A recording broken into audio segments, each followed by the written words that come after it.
Okay, I've tried recording this on my nice camera like 3 times and it is not cooperating. Battery's dead. I don't know where all my extra batteries are, and yeah, I tried it with it just plugged into the wall and it recorded for like 10 seconds and quit. So we're doing cell phone stuff now. So, this past October 2023, I rode my Springfield down to Tampa, Florida. I guess it's Brandon, Florida, actually, I think. I don't know. But I rode down there to the Forgotten Angels camp out that Shade Tree Surgeon, Shay Lacey, and Dave and Cindy and everybody else put on down there. And had a great time. It was terrible. I left here on Friday, made it to Friday night. Made it to Dalton, Georgia, slept in a gas station or truck stop parking lot. Then made it down there Saturday. Still over 1,000 miles in 24 hours. I didn't track it or anything, but I got an iron butt in. Hung out, partied Saturday, and then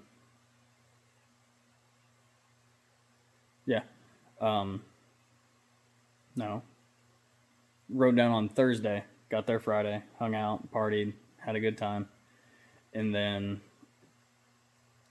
went to bed, got up Friday got up Saturday and had to head home. Whatever day. I don't know. I'm out of it.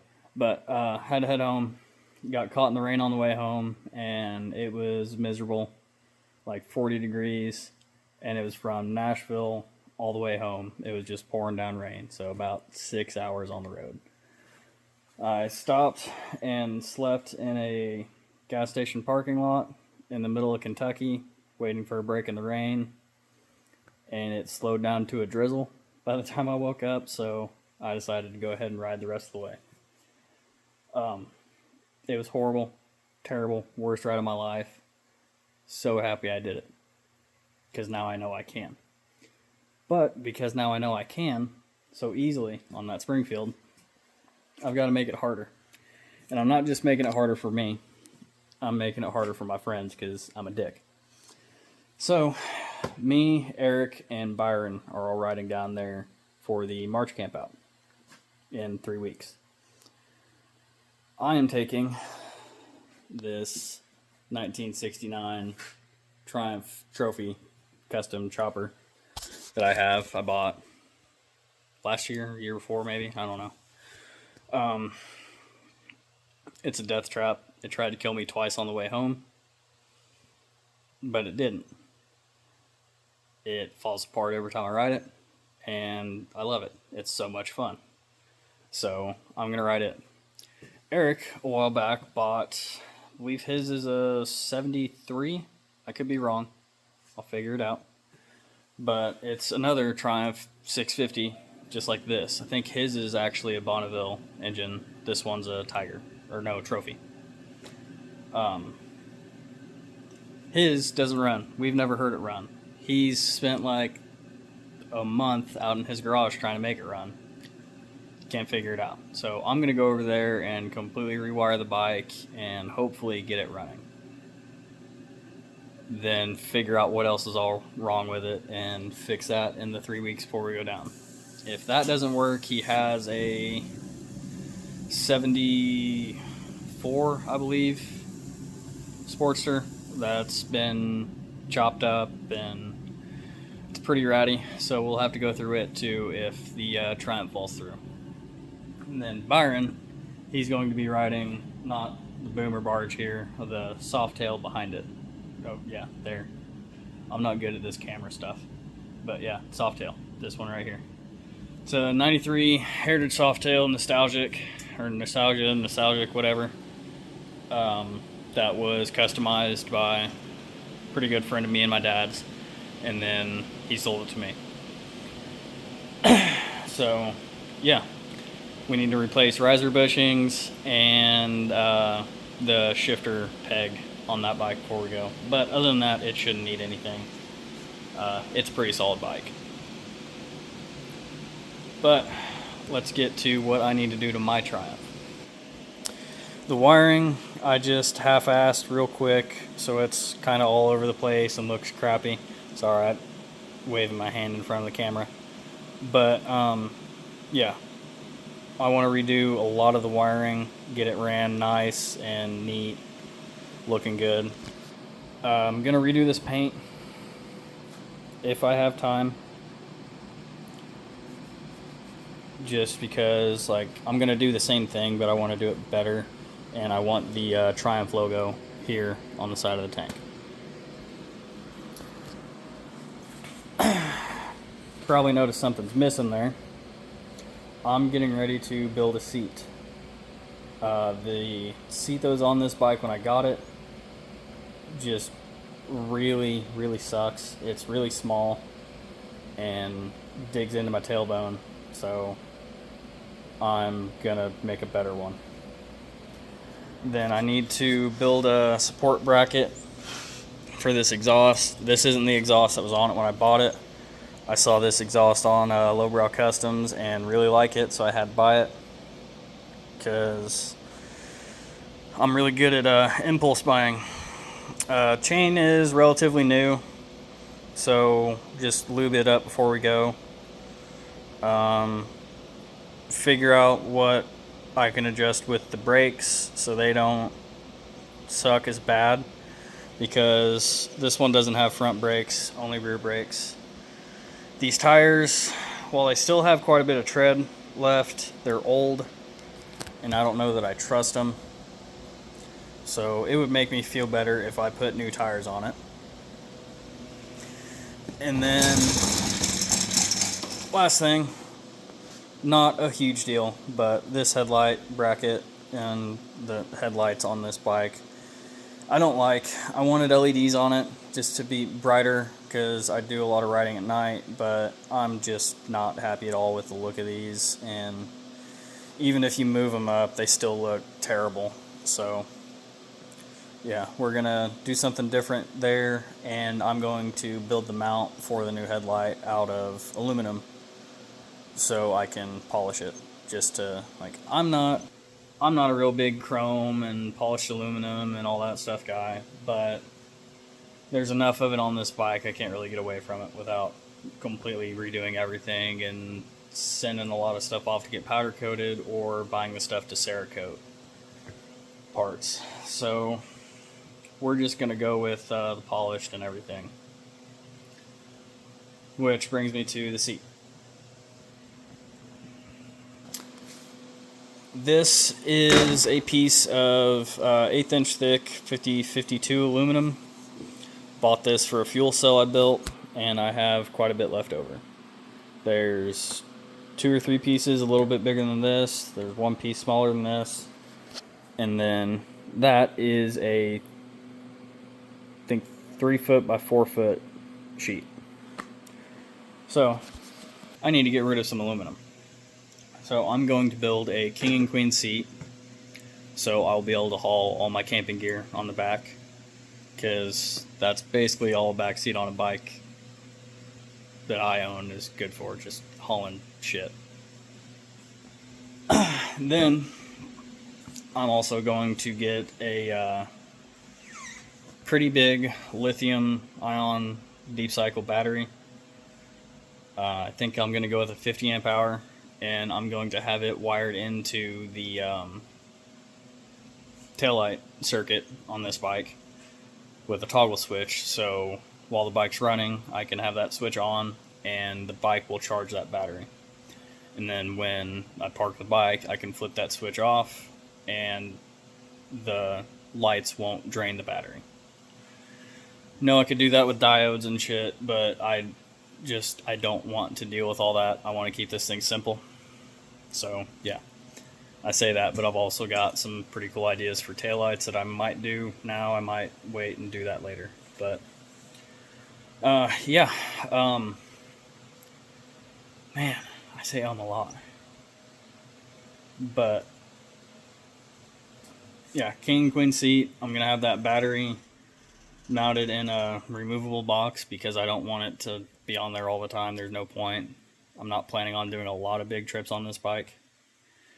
And then above that battery box, I'm thinking about putting a little, like one of the half-size pack-out mounts, which I could cut out of aluminum. And I have the half-size pack-out cooler, so we could take that to have drinks if we want to carry drinks with us, or bring a little bit of beer back to the campsite, probably not enough, or food if I decide to bring away to cook, which would probably be smart. I have a little propane grill. I might bring that. I don't know. But yeah, I'm going to get to work. Hopefully my big camera charges a little bit so I don't have to cell phone video this whole thing. But if I do, sorry, I tried. I'm trying to be better at this. I'm just horrible. So yeah, I'm going to start on this. This is going to be, well, I can show you.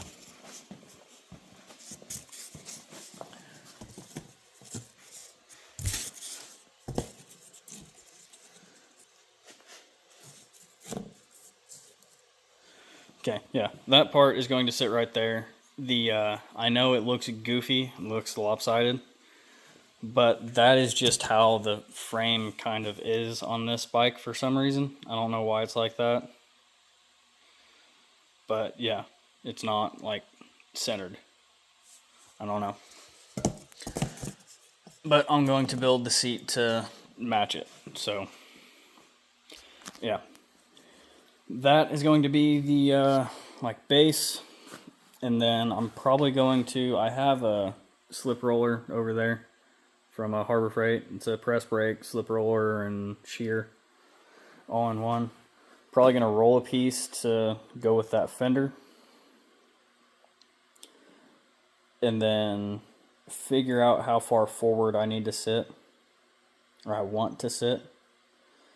And then build another piece to kind of be the like passenger seat little step up thing. I'm sorry for all the hand waving stuff.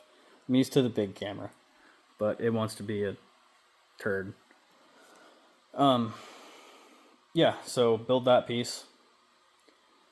And inside that, I will probably make some sort of like storage deal to keep some tools or spare parts or something in. Just because on this bike I'll need it. And then I don't know how high I'm going to go with the like backrest part of it, but we will figure that out. I have more than enough aluminum. I could build it 13.6 high if I wanted to. I'm not going to, but I could.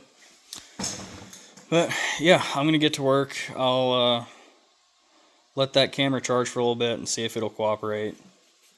If not, I'll just be updating with little video clips as I go.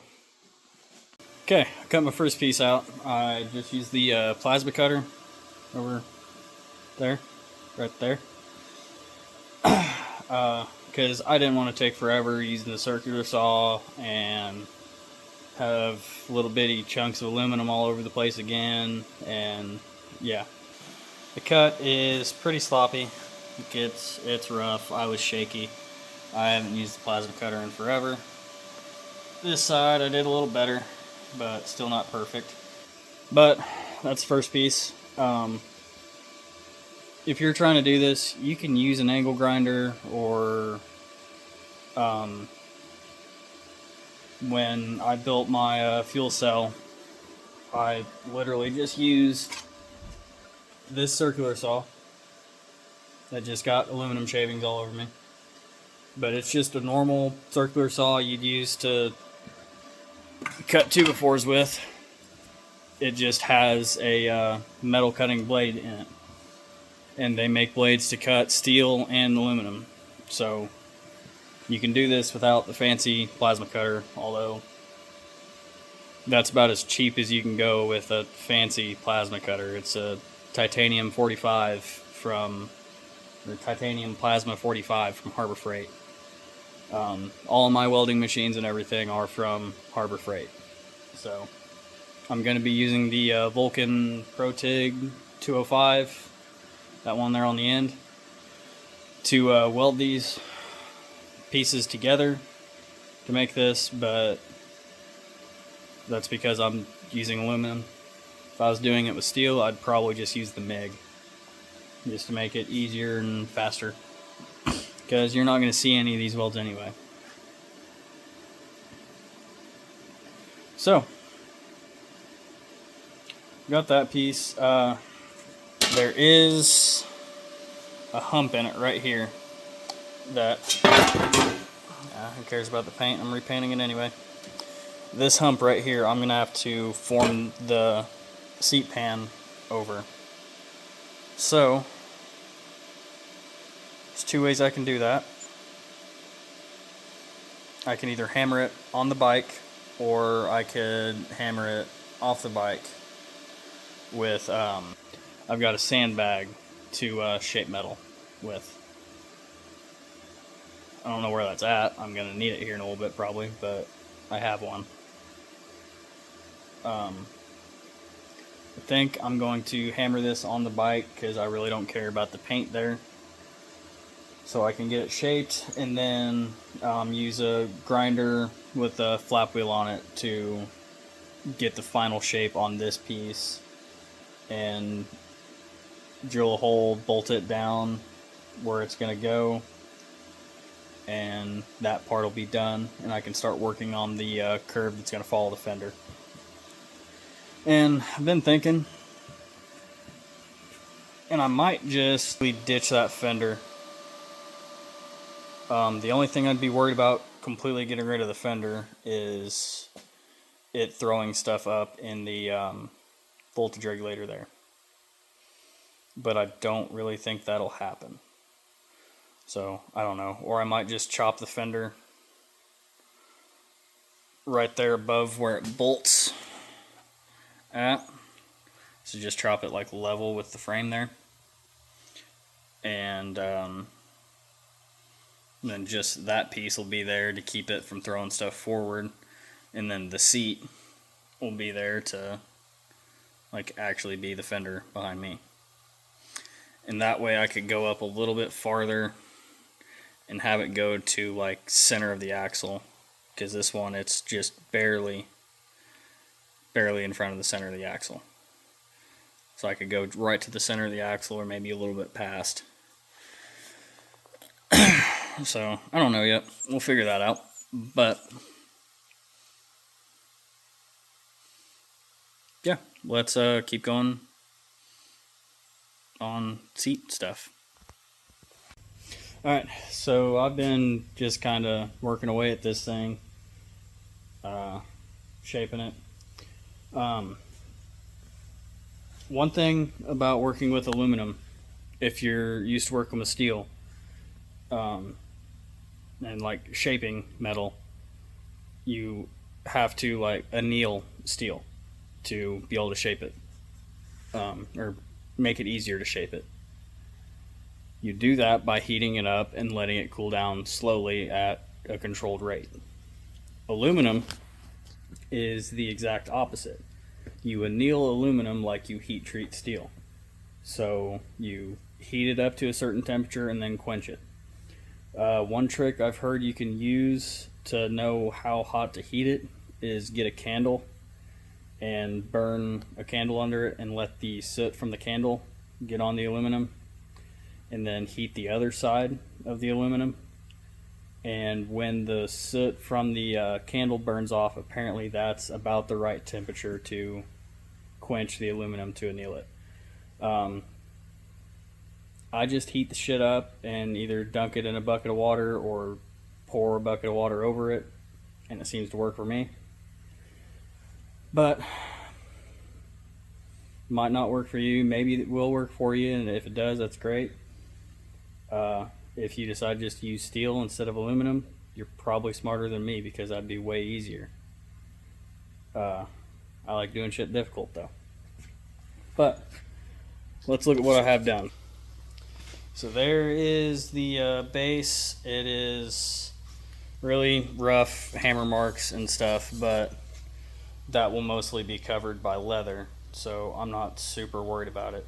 And it might actually all be covered by leather and I'll just have like a washer or something, like a bigger washer, to kind of pinch it down there instead of just that bolt tearing through leather. But comes back, gets as wide as the frame, and then that is going to be the fender part. I think I still can't decide if I want to chop that fender and just run this seat with a sissy bar, or keep the fender and the seat and whatever. So I don't know about that yet. I'm probably just going to leave the fender, because it would be cool just to have, just also to have a solo seat for this when I don't want to run the King and Queen.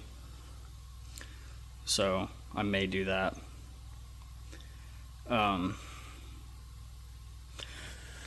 Yeah, so this is going to be, still need to cut this, and this says ugly hammer marks in it too. That's honestly another reason I'm thinking about keeping the fender. I wanted to form this in my slip roller, but my slip roller won't do metal this thick, because I'm working with 1/8 inch, because that's what I have. So yeah, I had to form that with a hammer and my little sandbag. And the way I was doing that is I would lay it down and start forming it with this hammer. So just hitting it, making a straight line, and you don't have to beat the piss out of it. You're just helping the hammer fall. And I just keep doing straight lines across it, just straight across like that, and then see how it looks on there. And when my curve wasn't sharp enough, I'd just come back and go over the same lines, or go close to them. When my curve was too sharp, I would put it the other way on this sandbag. So it would be on the sandbag like that, and I would just whack it with this big 5-pound dead blow. And basically, again, you're just letting it fall. You're not really trying to beat the piss out of it. Aluminum does work harden as you're working with it, like a lot of other metals. So that's one thing you do kind of have to look out for. But yeah, I think it's turning out pretty good so far. I'm pretty happy with that curve as of right now. So now I need to trim it to shape, because it's not going to stay that wide all the way up. That would just look goofy with that little bitty tire. So I need to trim it to shape, and then it is just going to be welded on that seam right there. I'll have to clamp this part of the seat right here down to the frame, and then, well, before that I'll have to prep both of the pieces, but then I'll clamp this down to the frame, get this piece square, and just run a bead across there, and hopefully it turns out decent. But if it doesn't, nobody will see it. So all it has to do is like somewhat kind of hold. There isn't really going to be any stress that joint. So yeah, I'm going to keep working on it. It is getting kind of late. I might actually go to bed. I don't know. I haven't decided yet. So yeah, we will I'll update you next time I have something to say. Okay, well, me going to bed turned into let's grab a beer and admire our work for a minute, which turned into let's have 3 or 4 more beers and keep working on it. So I went ahead and trimmed that part somewhat to size. I'm going to finish it up with a flap wheel on the grinder, but I used to cut it to size, just like I did I did the same thing with the bottom. Just used a bandsaw. Then I got done with that and sat there and drank a beer, and then got another beer and decided, well, I might as well weld it at this point. So now it's welded. So this part is done, other than just some final touch-ups with the grinder. I had to offset it, which I don't really like, but it wouldn't have looked right without being offset because of how the frame is and the fender and everything.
So, did some work off camera, and this is where I'm at now.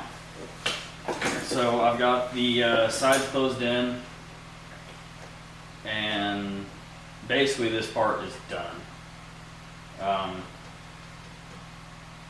I need to, I'm not going to worry about getting that little bit of flex out, because either it's going to be bolted to the fender there, or it's going to be bolted under here, and then it'll also be bolted to the sissy bar. So I'm not super worried about that. Do need to trim these edges here, and then I'm going to grind all these welds, because some of them don't look too bad, a lot of them are pretty bad. So I'm just going to go ahead and grind them all and have it nice and clean looking. And then I need to decide where I want my door for my little toolbox here. Thinking I'm going to put it on this right here. So basically I'll just cut that out. So a lot of that was a waste of time.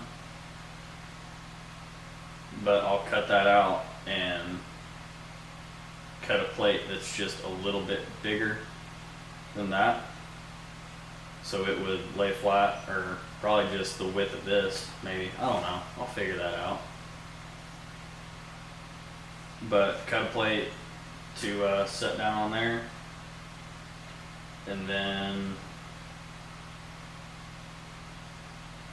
yeah, But at this point, I have a decision to make. Is it just going to be this seat with a sissy bar, or is it going to be a king and queen?